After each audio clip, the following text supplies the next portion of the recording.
We're going to talk about what I think a lot of people across the country continue to talk about, and that is the Hockey Canada hearings. Have you been watching and listening to all of this?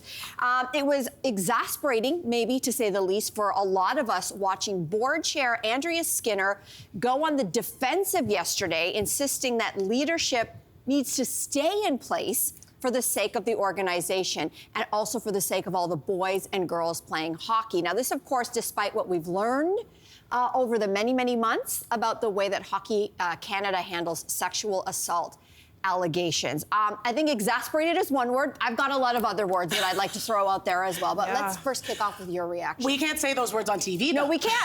No, we can't.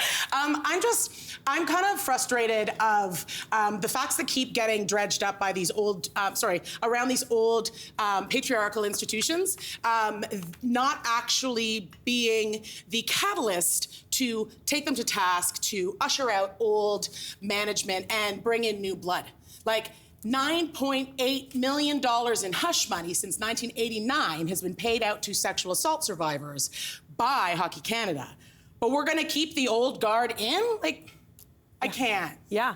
And, I hear you. And at this point, how are they turning around and now making it about them? And, we're going to lose Hockey Canada if you keep forcing our hand. What do you mean? No, we're looking for accountability. We're looking for support for survivors, and we're looking for a change, really, because this is actually a historic issue in this institution. This isn't just the one assault that, thank the gods, has turned the tides and brought all of this to the top of the table and to the forefront. But what's before 1989 in payouts, right? How long have they been making excuses? And that's the same people who are in charge today. We've got an issue here. Yeah. I mean, I was reading this and watching this, and I was just kind of like, this reminded me of somebody, if as a parent, if I was getting my child did something wrong and was in trouble, if he turned around and said, well, Billy is doing this, this, and this, I would be like, okay, I don't care what Billy's doing. This is what you're doing. We're talking about you right now. But Hockey Canada ostensibly did exactly that. There was the line of them saying sort of like, well, there's toxicity in many organizations. No.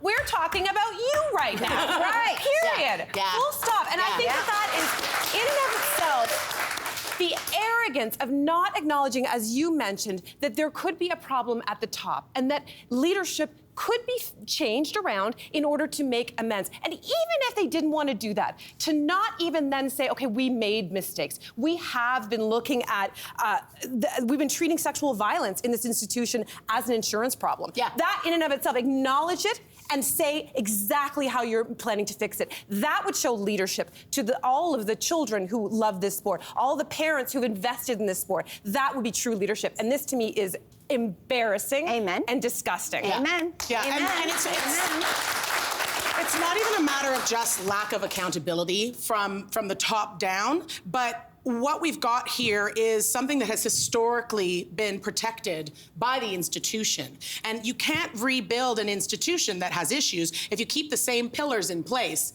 that were holding that place up, right? That's the problem. You're not going to root that rod out by, keeping the exact same decision makers who paid out this hush money. I think that is the issue here. They're fighting for their jobs. Yeah. They're like, we should keep our jobs. Sure, there's awesome jobs out there. Not this one. Sorry. But it's almost as if they're saying, like, we want to keep our jobs more than doing what is right. Yes. That's what's scary about these institutions, how they operate. Yeah. It's very self-serving. It is. I just want to say maybe something that seems so obvious, but Andrea Skinner, who is now the head of the board, I hate to use this analogy, but this is my perception of the situation. She was leading and representing Hockey Canada in these hearings yesterday, and I couldn't help but think, do they think that by simply appointing a woman at the head of their organization to go out and be their mouthpiece, that was the fix?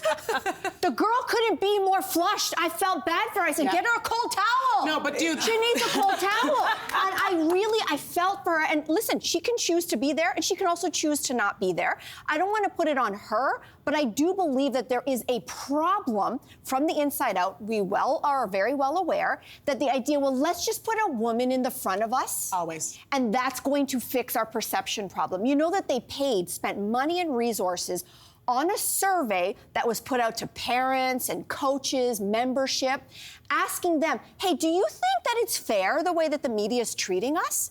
That's what they spent their money on in the wake of this scandal breaking.